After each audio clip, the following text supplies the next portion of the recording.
Mamarinate po ako. Yan, ayan. Ano yung nilagay ko suka? So, at mainit na mantika. Kulay-kulay. Ayan. Ay, chicken inasal. Kasi, syempre, masusunod na. Hindi pa po siya luto. Pero tignan natin. Gusto ko pa naman ito luto. Ay, nasunog.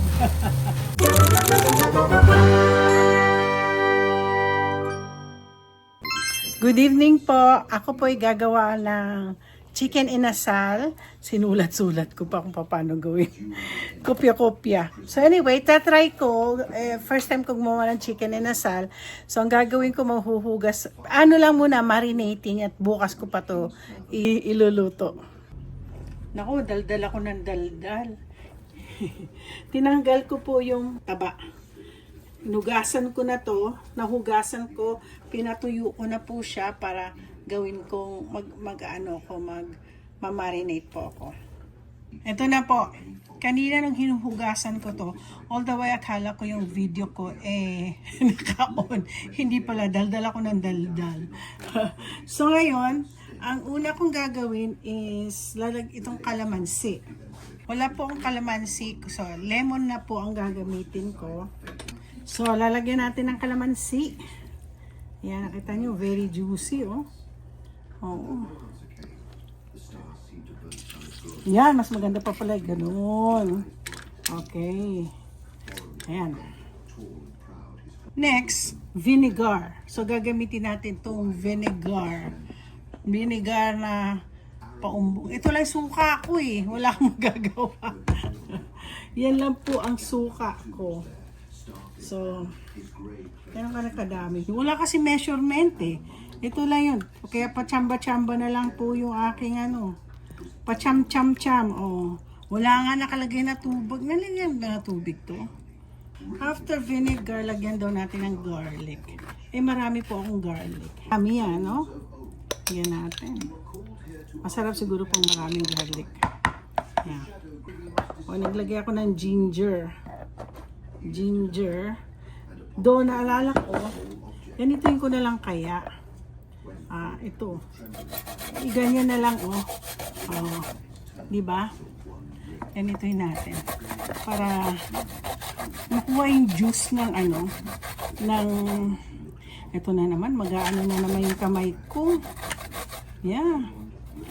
Yay, ayan. Yeah. Next is, wala po akong lemongrass. Itong binili ko. Lemongrass. So, bago lang to. Kaya tatanggalin natin. Sa tube lang to ginamit. So, hopefully, wala po kasi akong tanim nga ng lemongrass. Bakit kaya, no? Gaganyanin na lang natin yan. Amoy na lemongrass.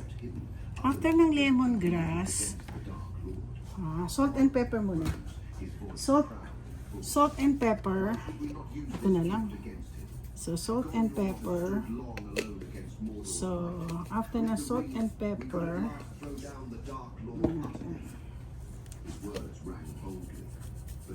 yan. Pepper. Tapos, ang pinakalas ko ay brown sugar. Lighter ng brown sugar. Kasi alam niyo naman, diabetic din ako. Yan. Ayan. Na natin. Wala na naman. Chamba-chamba na lang po to. So, ngayon, ano natin. So, dumami yung yung nilagay kong suka. So, at least meron tayong brown sugar. So, ganito na itsura yung mamarinate ko.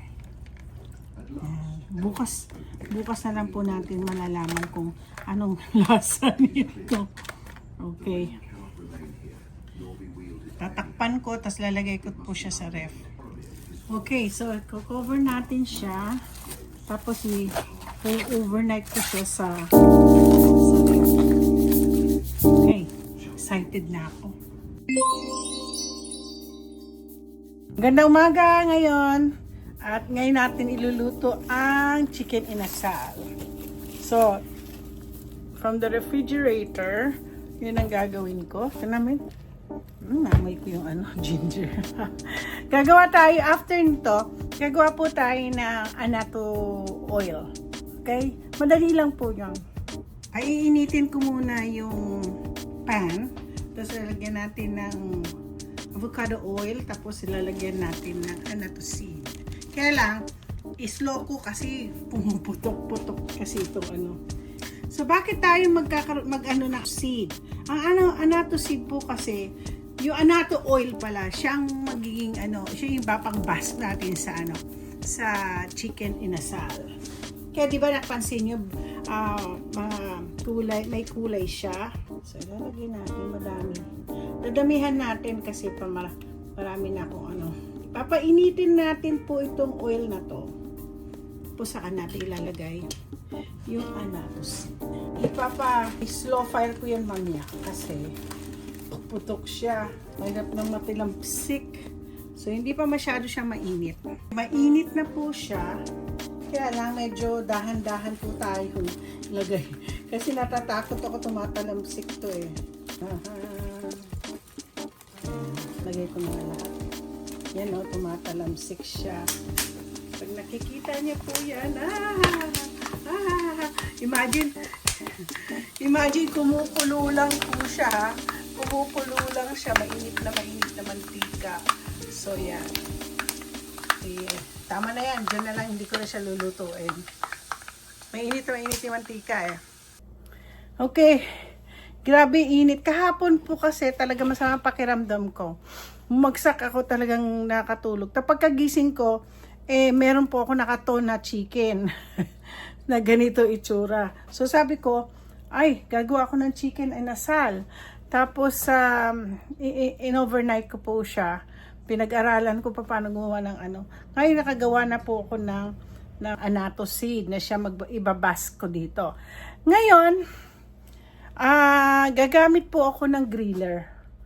Tingnan nyo ako anong griller ang gagamitin ko. Hindi ko siya i-bake. I-grill ko siya. So, dito ako mag-grill. Ito yung grill ng Salad Master. Actually, gift lang to ng Salad Master kasi bumili ako ng 2 klase. Isang classic at saka isang executive. Kasi pinadalhan ko po ng complete set ang mga kapatid ko sa Pilipinas. Alam niyo na. So anyway, binigyan po ako ng gift. Gift lang po yan. So gagamitin ko ginagamit ko to pero tingnan natin kung kaya ko pa. So ganito po yung tsura niya. Electric griller po to. Pero lalagyan ko po to ng tubig. Ay, teka. Ngayon, ito po yan. Nakikita po niyo ba? Okay. Ayan. Tapos lalagyan po natin ng tubig siya. Lalagyan natin siya ng tubig para hindi po masunog. Yung mantika niya magpo-float lang siya. So, ganyan. Nung unang ginamit ko to, hindi ko alam na lalagyan mo pala ng tubig. So, alam mo, sometimes you got to learn. Learning lang po tayo. Tsaka alam niyo po, madali lang po siyang ganyan. Madali lang po siyang ilinisin. Hindi po siya, tsaka pwede po siya sa washing machine. Sa dishwashing. Ayan. Asan na? Kaya ako dito nilalagay. Ayan, mag-iinit na yan mamaya. Hintayin natin uminit. So guys, mainit na po siya. Natin mainit na rin ito. Papasok ako bisa may mainit na. So iinitin po natin to. Mainit na, meron ng apoy, may na siya, electric siya. So ilalagay po natin, teka tingnan ko lang kung okay pa siya. Okay, ngayon, ilalagay ko po ang chicken. Ganyan muna.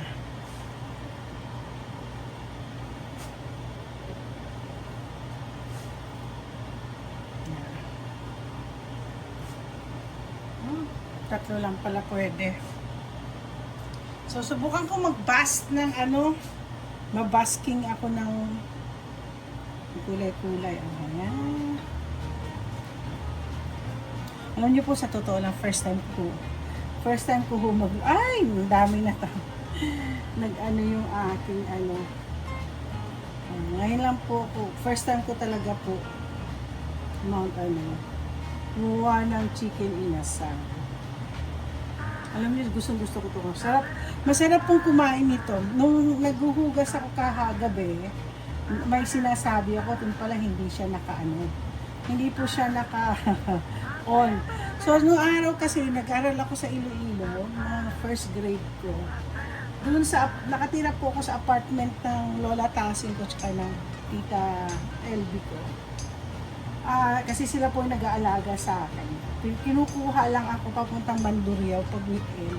So, pag nandoon po ako pagtapos ng school, ang paborito ko siya chicken. So, naku, umihingi talaga ang pera kay Lola Tasing para pambili ng aking chicken inasal. Nagtitinda po sila ng chicken inasal sa harap ng CPU. Oo, marami. Alam niyo po, mga Ilonggo mahilig sa ganito. Saan pa galing yan? Di sa Bacolod. So, gumagawa po ako nagsaing ako para gagawa ko ng Java rice. Pang partner nito. Wala po akong Ay, tignan ko, di masarap yung nabili kong atsara sa sa Wii. Hindi man siya masarap. Yun ang next ko. Gusto kong pag-practicein yun. So, tignan natin kung i-flip natin. Oh, wow. Pero parang hindi pa. Nasusunog nga lang. Okay. Ito na natin. Medyo matagal ng konti. Pero lalagyan ko po siya ng another sauce. Ikutin na lang natin siya ulit. Mainit ka ba? Ay, malamig na. Kasi kanina napakainit nitong anaton. But anyway, kanina na pinapanood ko yung vlog ko na lunch, dinner namin nung isang araw. Nung isang araw pa po kasi yung vlog na yun, yung curry. At saka yung kaya ko i-vlog yun kasi ibang klase. Di ba gaya na sinabi ko po, hindi po ginagamitan ng gata at saka curry kasi diretso na. Yan yung tinatawag lang yung Japanese curry. So, yun ang inaano ko. Yun ang purpose ko kaya ako niluto. Ngayon, ito na po ang aking inasal. Luto sa aking ito po is salad master po kasi ito. Pero regalo lang po yan. Kung nakabenta ho kayo na salad master, nabentahan. Kasi ako nabentahan ako ng dalawang klase. Gaya sinabi ko, isang classic at saka isang sinabi ko, executive. So, yun, binigyan din po ako ng papakita ko sa inyo. Yung aking pampainit ng tubig. Ito po, pampainit ng tubig ko ay isang, pag napansin nyo, salad master. Yan. Regalo lang po yan. Hindi ko binili yan. Regalo kasi, yun nga, marami ako nabiling salad master na luto. Well, meron po ako isang hinihintay ngayon. Hindi ko alam kung gagamitin ni Beth yun.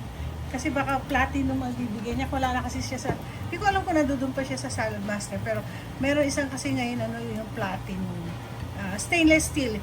100 years po kasi kaya ako bumibili ng mga ganong klaseng lutuan. Hindi po sa kayabangan o gano'n. Dahil po health reason din po. Kaya ako bumibili ng alam ko mahal yun, pero mahal ko rin ang buhay ko din.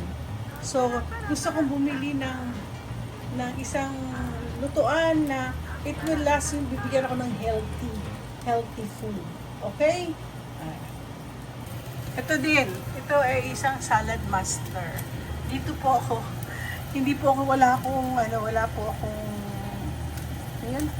rice cooker. So, dito po ako nagluluto kasi for healthy reason again. So, yan. Ganyan siya. Ay, naku, nag-ano na. Guys, naamoy ko na. Amoy ko. Siguro next na ko, magagawa ako ng pork barbecue, no? Last time dito din ako nagbe-bake, nag-grill ng steak. Pero ito ho, naamoy ko na po. Bango. Bango pala. Oh, sige pa. Dahil hindi pa yan luto. Matagal-tagal ng konti. Tatagalan pa to. Oh, sarap. Alam niyo may mali ako. Hindi ko siya na-slice. Pero isa slicing ko na. Ito nga, nakalimutan ko siyang slice. Kaya matagal po yan. Ito medyo okay na. Ngayon ito po, regalo din ng Salad Master. Ito mga kutsilyo. So ngayon ipapakita ko sa iyo, gagawa po ako ng Java rice. So di mo ba ako nagpapaano. So ang gagawin ko lang, simple lang. Di ganito na po yan. Niluluto ko na dyan.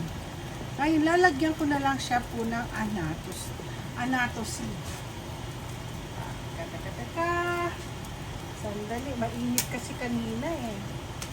So, bubuhusan ko na lang po ng anatos seed para maging kulay.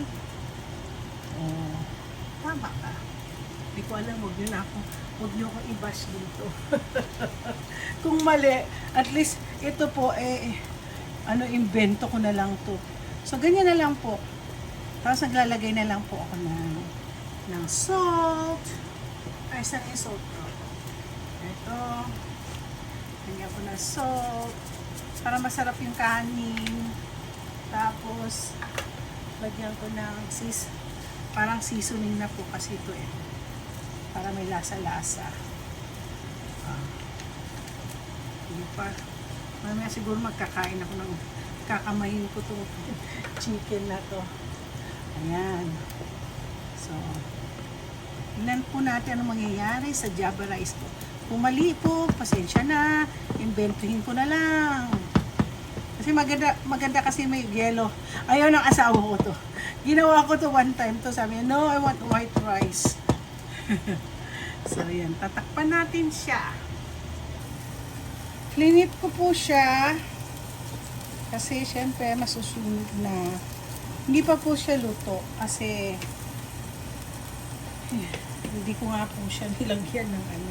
Ay! Tingnan nyo nangyari sa kamay ko. So, ngayon, mag-ano pa rin ako. Gusto ko, lagyan po siya ng ano pa. Ay, ganituhin ko na lang. Ayan. Ganyanin ko pa rin. Basking pa rin. Para yung flavor.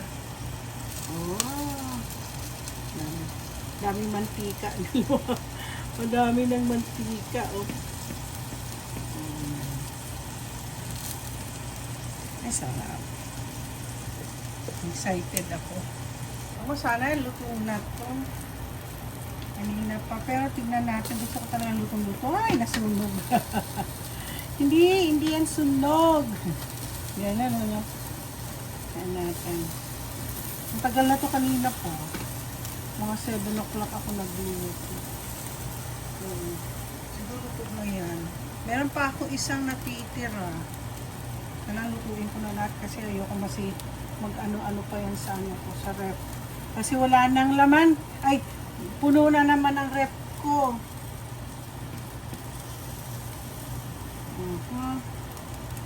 Ay, medyo nag-ano na.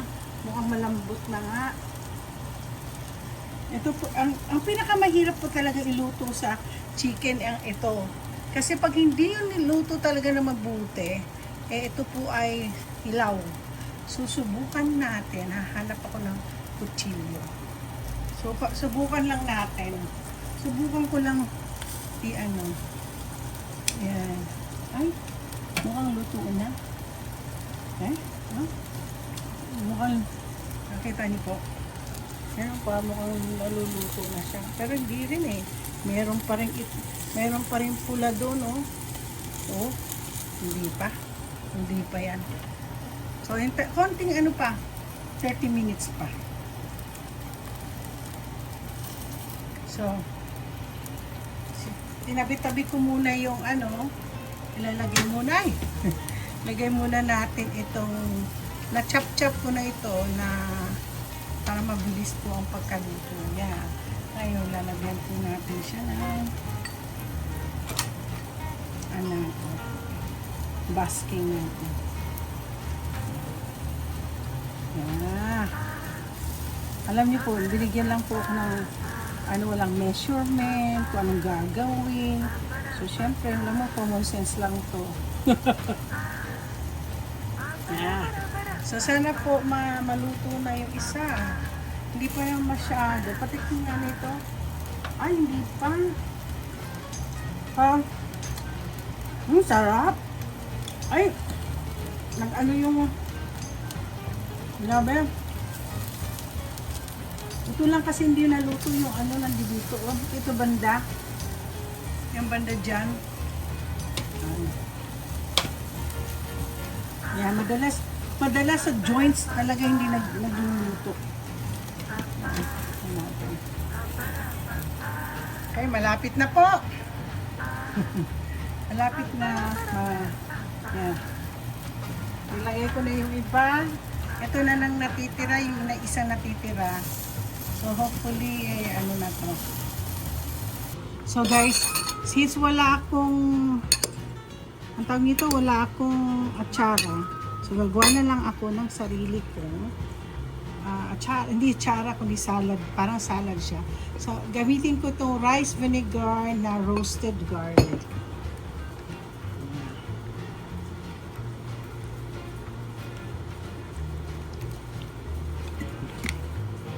So, yun lang po. Kasi matamis na po itong sugar na to.